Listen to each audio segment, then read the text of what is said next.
Hello बच्चों। तो आज हम अपने ये इम्पॉर्टेंट क्वेश्चन की सीरीज़ में थर्ड चैप्टर ग्रेविटेशन लेंगे, जिसमें 2 क्वेश्चन एक्सपेक्टेड हैं।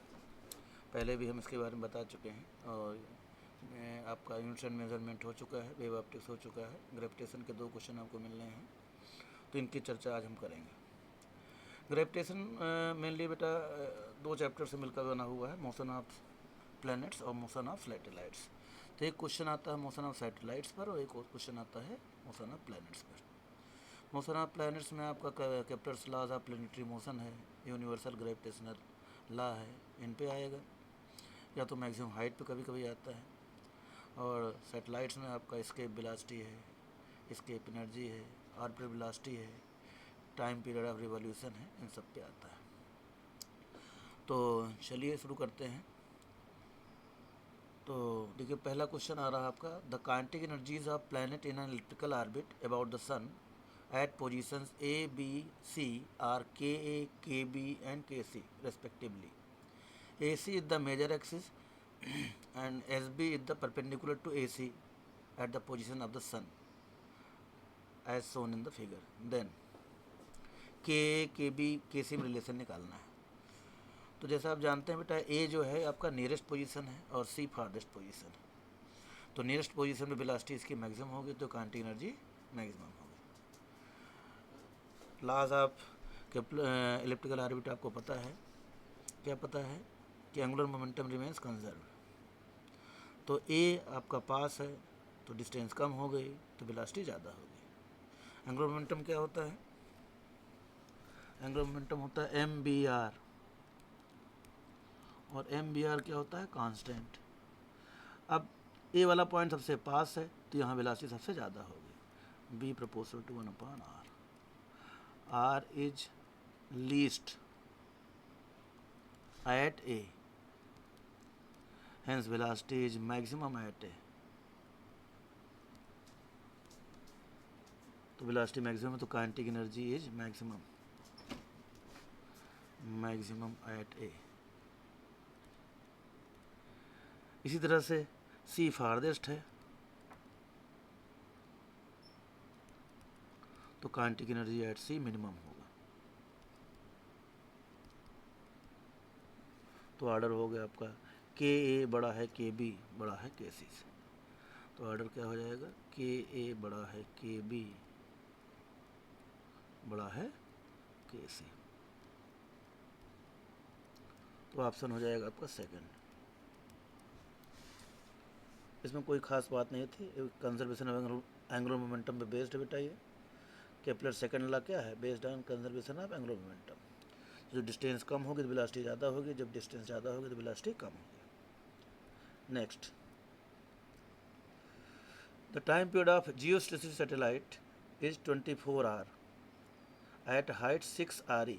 R is the radius of Earth from the surface of Earth. The time period of another satellite whose height is 2.5 RE from the surface will be। तो हमने पहले ही बताया कि भाई time period पे आएगा, ठीक है, Kepler's laws of planetary motion पे आएगा, या Newton's laws of Newton's universal gravitation law पे आएगा। तो देखिए क्वेश्चन टाइम पीरियड पे आ गया है, time period of revolution of satellite. तो क्या करें भाई, इसमें कोई खास बात है नहीं, फार्मूला आपको पता है। फार्मूला से स्टार्ट करते हैं। फार्मूला क्या है? T proportional to R to the power 3/2, where R is distance of satellite from center। तो जियो स्टेशनरी सैटेलाइट की डिस्टेंस क्या होगी? जियो स्टेशनरी सैटेलाइट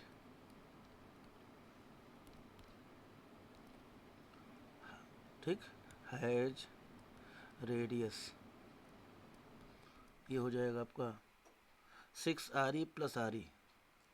6 RE सरफेस से है और RE सेंटर से, तो कितना हो गया? 7 RE। ऐसे ही डिस्टेंस ऑफ another satellite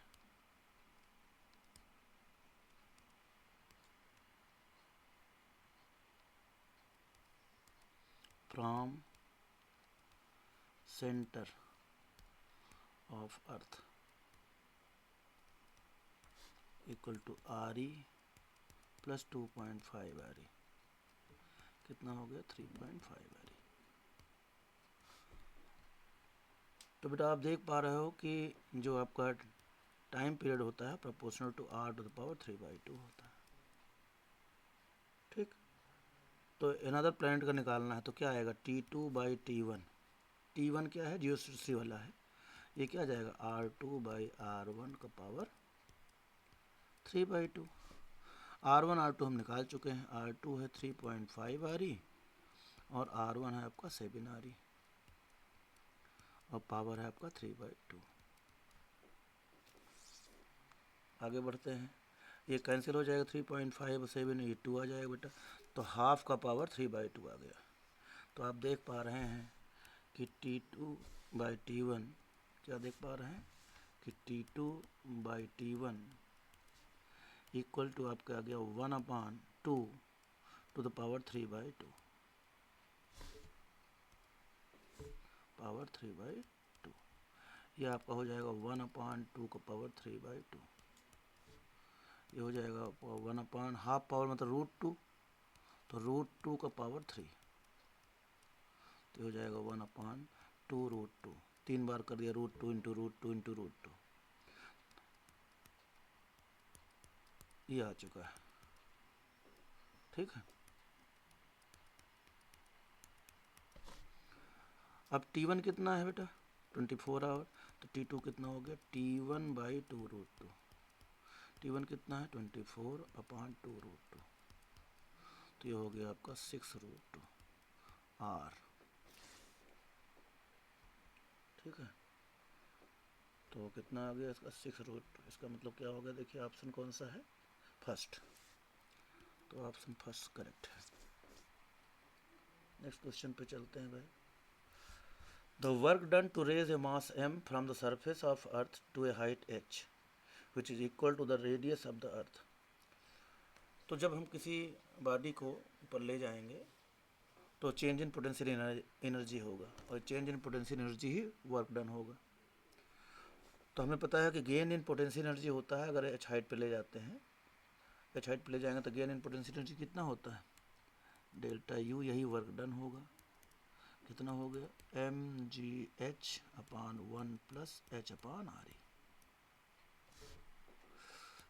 तो कितनी हाइट पे ले गए हैं RE, तो mgRE/1 प्लस RE/RE, तो RE कट के 1 हो गया, तो कितना हो गया mgRE/2, या RE जगह R दे रखा है तो mgR/2, तो option third. Question next,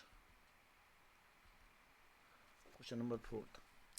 A particle of mass m is projected with a velocity v equal to kve, where v is escape velocity, k is less than 1 from the surface of earth. The maximum height above the surface reached by the particle is।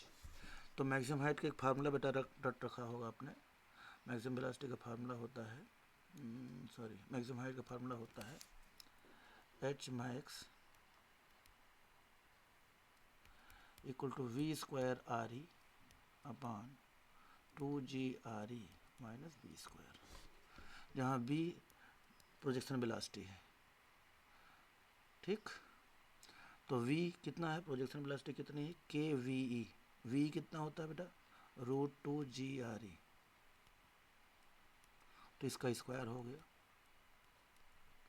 Into RE हो गया अपान 2GRE हो गया minus v², फिर वही लिख रहे हैं k √2GRE का स्क्वायर। तो आगे बढ़ते हैं, इसका स्क्वायर करेंगे बेटा तो k² आएगा, ये रूट गायब हो जाएगा, 2GRE इंटू RE और एक बचा हुआ है अपान 2GRE माइनस k² 2GRE, तो 2GRE देखिए कॉमन हो रहा है और ये कैंसिल हो जाएगा, 2GRE कॉमन हो रहा है कैंसिल हो जाएगा, तो 2GRE 2GRE तो आएगा K² RE/1 - K। आगे बढ़ते हैं तो आपका ये आ जाएगा K² RE/1 - K। देखते हैं क्या ऐसा कोई ऑप्शन है। ऐसा ऑप्शन है K² RE/1 - K², first option है। नहीं, K² RE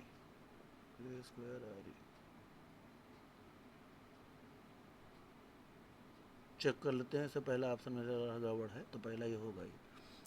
तो देखिए B² RE ये वैल्यू में रख दिया, 2GRE कैंसिल हो गया, एक RE ऊपर बचा हुआ है, B² 2GRE कैंसिल हो गया तो 1 - K, 1 - K², सॉरी 1 - K²। तो K² RE/1 - K², तो पहला ऑप्शन सही है, K² RE/1 - K²। तो ऑप्शन फर्स्ट है, इसको ठीक कर लेंगे। ये लिखना चाहिए R² के लिखा हुआ है, ये क्या होना चाहिए K² RE या R/1 - K²। ठीक, तो ऑप्शन फर्स्ट है लेकिन इसमें थोड़ा मिसप्रिंट है तो K² R कर लीजिए। ठीक है, ओके, यहाँ पर आपको K² R कर लेना। नेक्स्ट क्वेश्चन पे चलते हैं। The escape velocity from the Earth's surface is v. The escape velocity from the surface of another planet having a radius 4 times that of Earth and same mass density is. देखिए ऐसे question बहुत आते हैं और सब में एक ही concept होता है। अब सब क्वेश्चन तो रख नहीं सकते थे। कभी कहेगा कि यहाँ पर acceleration due to gravity g है तो उस प्लैनेट में निकालो जिसका मास का 4 टाइम्स और रेडियस 2 टाइम्स है। तो ऐसा क्वेश्चन ये भी है। The escape velocity from the Earth's surface is v. The escape velocity from the surface of another planet having radius 4 times that of Earth and same mass density. Mass density क्या है? Same. तो escape velocity के फार्मूले पे हम लोग चलते हैं। escape velocity क्या होता है? 2gm/r। rp प्लैनेट के लिए अर्थ के लिए r ही आएगा और प्लैनेट के लिए rp आएगा। तो सरफेस ऑफ अर्थ से ये कितना है? v है, तो इसकी वैल्यू दे रखा है v। escape velocity from another planet having radius 4 times that of Earth। तो escape velocity मान लीजिए b डैश है, तो 2g मास ऑफ प्लैनेट और ये मास ऑफ अर्थ आपका अपान RE। अब देखिए मास की बात नहीं करा, उसने कहा मास डेंसिटी सेम है, तो इसे हमें तोड़ना पड़ेगा। जब तोड़ेंगे तो हमारा B'/B आएगा आपका, 2 कैंसिल हो जाएगा, G कैंसिल हो जाएगा, क्या आएगा भाई? MP/ME और आ जाएगा RE/RP। अब तोड़ने वाला काम करने वाले हैं। देखिए MP और इनकी क्या मास डेंसिटी सेम है लेकिन रेडियस अलग है, तो इसको तोड़ना पड़ेगा। स्फेरिकल मान के तोड़ रहे हैं, 4/3 पाई RP³ इंटू डेंसिटी सेम है अपान 4/3 पाई RE³ डेंसिटी सेम है, और RE/RP मत छोड़ दीजिएगा, पूरा ये रूट में है। नेक्स्ट पेज पे चलें, रो कैंसिल हो गया, 4/3 पाई कैंसिल हो जाएगा, तो एक RE से एक RE कैंसिल हो जाएगा, तो आ जाएगा RP² मतलब RP/RE। तो ये वैल्यू आपकी आ जाएगी V'/B = RP/RE। अब रेडियस कितने टाइम्स है? 4 टाइम्स, तो 4RE/RE। तो RE कैंसिल हो जाएगा, तो B' कितना हो जाएगा? 4B। तो तो ऐसे क्वेश्चन बहुत मिलते हैं जहाँ के मास इतने टाइम्स है, रेडियस इतने टाइम्स है, कभी एक्सेशन निकालना होगा, कभी स्केप वेलोसिटी निकालना होगा, कभी आर्बिट्री वेलोसिटी निकालना होगा। तो सब क्वेश्चन तो रख नहीं सकते, सबका कॉन्सेप्ट यही है। तो इस तरह से कौन सा ऑप्शन सही हो गया? First. Next, a body weighs 48 Newton on the surface of Earth. The gravitational force experienced by the body due to the Earth at height equal to 1/3 the radius of the Earth from its surface. तो देखिए ये भी वही question है, लेकिन करेंगे हम shortcut में इसको। देखिए body weighs 48 newton on the surface of earth, इसका मतलब क्या है? इसका मास m है और इंटू जी मिला करके 48 न्यूटन दिया है। तो कह रहा है gravitational force experienced by the body due to earth at a height equal to 1/3 the radius of the earth. कहाँ से हाइट है? Due to the earth at a height equal to 1/3 the radius of the earth from its surface. इसको centre से कितनी height हो गई? RE plus RE/3, मतलब 4RE/3। कुल मिला के हमें इस हाइट पर जी निकालना है। जैसे जी मिलेगा हम वेट निकाल लेंगे। तो चलते हैं। तो कह रहा है कि वेट एट सरफेस कितना हो गया बेटा? mg, और उसकी वैल्यू कितना दिया है? 48 न्यूटन। अब कह रहा है कि वेट निकालिए उस हाइट पर जहाँ पर g डैश जहाँ पर रेडियस कितनी है, हाइट कितनी है? RE/3। तो पहले हम निकालने जाते हैं g डैश या g एट h। उसके लिए हमारे पास क्या फार्मूला है? g at surface upon 1 plus h upon RE का होल स्क्वायर। तो g at surface upon 1 plus surface से हाइट कितनी? RE/3, तो ये हो गया 1/3, RE कट जाएगा का स्क्वायर। तो ये हो गया 3 प्लस 4/3, तो 16/9, तो 9 हो गया 9GS/16। तो W एट हाइट h कितना हो जाएगा? mgh equal to 9/16 mgs। अब mgs कितना दे रखा? 48 न्यूटन। तो 9/16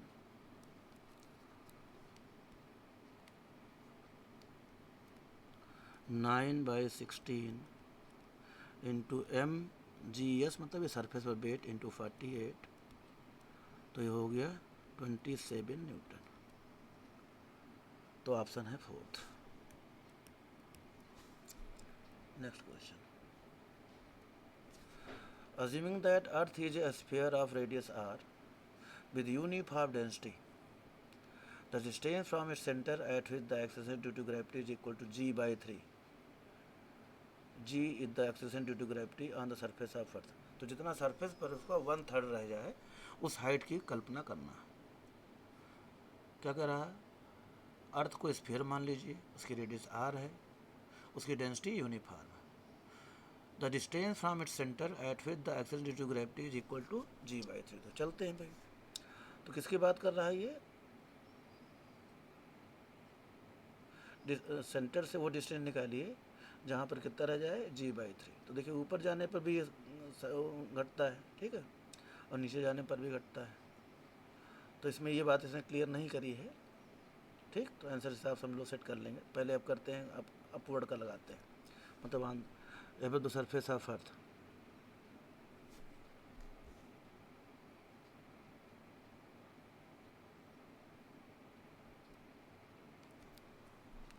तो g at h g/3 centre distance कह रहा है और वैल्यू कम हो जा रही है। तो जो वैल्यूज दिख रही हैं इसमें ऑप्शन में, उससे तो कह रहा है कि सेंटर से ही, मतलब इन साइड में ही है पॉइंट। तो गोइंग डाउनवर्ड्स की अगर हम बात करें,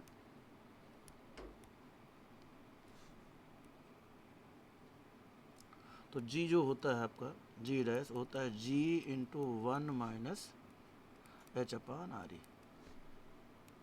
लेकिन यहाँ जो h है वैल्यू, ये है आपका सरफेस से वैल्यू h नीचे है। तो अगर हम यहाँ से लेंगे सेंटर से, तो आ जाएगा RE minus h upon RE। RE minus h क्या है? डिस्टेंस फ्रॉम सेंटर, तो GR अपॉन RE। अब g डैश की वैल्यू कितनी कह रहा है? g/3, तो g कैंसिल हो जाएगा, तो r की वैल्यू RE/3 आएगा। तो सेंटर से वो डिस्टेंस जहाँ पे g/3 रह जाएगा वो कितना आएगा r/3। तो ऑप्शन 4 सही है। ठीक है, इस क्वेश्चन ये भी कभी आया हुआ है, तो इसमें क्वेश्चन में जो है इसको देना चाहिए कि सेंटर से डिस्टेंस निकालना है तो एबव द सरफेस ऑफ अर्थ निकालना है या इनसाइड द सरफेस ऑफ अर्थ निकालना है। लेकिन ऑप्शन के हिसाब से ये इसने पूछा है inside the surface of earth, इसलिए हमने फार्मूला लगाया going downwards, g dash equal to g 1 minus h upon r। Okay, तो ऑप्शन कौन सही है? 4th। Next, 4 particles each of mass m are placed at the corners of a square and moving along a circle of radius r under the influence of mutual gravitational attraction. The speed of each particle will be। ऐसा question पहले बहुत आता था। Triangle के 3 vertices पे हम masses रख देते थे और किसी एक पर रिमेनिंग 2 की वजह से फोर्स निकालते थे, वही नेसेसरी सेंट्रीपिटल फोर्स प्रोवाइड करता था। तो आज यहाँ उसने पूछ लिया 4 particles are there each of mass m are placed at the corners of square and moving along a circle of radius r under influence of mutual gravitational attraction। तो जो इसमें ग्रेविटेशनल फोर्स निकाल लेगा उसके लिए क्वेश्चन बहुत आसान है। जैसे वो कह रहा है सर्कल में तो मूव कर रहे हैं लेकिन all are placed at the vertices of square, mass m mass m mass m all are moving in circle. इसको the net force acting on any one mass will be responsible for the necessary centripetal force. तो मान लीजिए हम इस मास को capture करते हैं, ये हमने एनसर्कल कर दिया, तो ये वाला मास अपनी ओर अट्रैक्ट करेगा, वैल्यू आएगा g m² अपान डिस्टेंस की बात करते हैं तो देखिए मान लीजिए रेडियस r की बात कर रहा है, वो रेडियस r है सर्कल का, रेडियस r है तो इसके डायगोनल्स क्या हो गए? डायमीटर हो गए। अगर रेडियस r है तो डायगोनल्स क्या हो जाएंगे? 2r हो जाएंगे। ठीक, तो अब ये 2r है तो इन सब की वैल्यू हमें निकल आएगा साइड की। इसमें यही टेक्निकलिटी है, क्वेश्चन में कुछ है नहीं। कह रहा है सर्कल ऑफ रेडियस r, तो r हमें ये मालूम है, ये r है, ये r है, ये r है, ये r है। तो इसकी साइड की हम बात करें तो ये साइड कितना आएगा? देखिए a² plus a² equal to 2a का स्क्वायर, 2r का स्क्वायर कितना हो गया? 4r square. तो 2a² equal to 4r square, तो a की वैल्यू निकल के आ गई r√2। बस यही खास बात है इसमें। अब ये कितना आएगा? gm² अपान a², तो ये वैल्यू बन जाएगी बेटा gm² अपान a² की वैल्यू हो जाएगा 2r स्क्वायर। ऐसे ये वाला भी इसको अपनी ओर खींचेगा, वैल्यू वही होगी gm² अपान 2r स्क्वायर। अब इन दोनों का रिजल्टेंट इन दोनों के बीच के एंगल को बाइसेक्ट करेगा, तो gm² upon 2r square into √2 हो जाएगा। और एक ही वाला मास अपनी ओर लगाएगा, दोनों जुड़ जाएंगे। तो नेट फोर्स आएगा, नेट फोर्स जो आएगा वो देखिए वो इन दोनों का रिजल्टेंट होगा, तो gm² अपान 2r स्क्वायर √2 आएगा, प्लस ये वाला डायगोनल के लंग जो फोर्स लगेगा वो आएगा gm² अपान ये डिस्टेंस 2r है तो 4r स्क्वायर।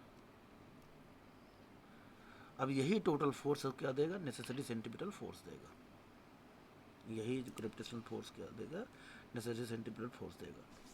तो आगे बढ़ते हैं, एक बार चेक कर लेते हैं क्या लिखना है। gm² अपान 2r स्क्वायर √2 है, gm² अपान 4r स्क्वायर। तो gm² upon 2r square plus gm² upon 4r square equal to mv²/r। Speed पूछ रहा है तो यहाँ से हम b निकाल पाएंगे, एक m कैंसिल हो जाएगा, एक r कैंसिल हो जाएगा, ये आ जाएगा आपका 2√2 gm अपान 4r प्लस ये हो गया gm upon 4r equal to v²। तो v की वैल्यू आ गई, इनमें gm कॉमन हो रहा है, 4r कॉमन हो रहा है और 2√2 + 1 कॉमन हो रहा और पूरे का रूट हो गया। तो इस तरह से कोई निकल के सामने आ रहा है 2√2 + 1/4r/gm। तो ऑप्शन नंबर 4 देखिए साहब दिख रहा होगा, ठीक है। तो ऑप्शन 4 करेक्ट। तो इसमें मेन चीज़ क्या थी बेटा कि नेट फोर्स किसी मास पर जो आएगा वही नेसेसरी सेंट्रीफ्यूगल फोर्स देगा। दूसरी टेक्निकलिटी क्या थी कि जो रेडियस दे रखा है इसमें साइड ऑफ स्क्वायर नहीं दे रखा है, तो रेडियस 2r है तो साइड्स निकल आएंगे r√2। सबसे इम्पॉर्टेंट बात इसमें यही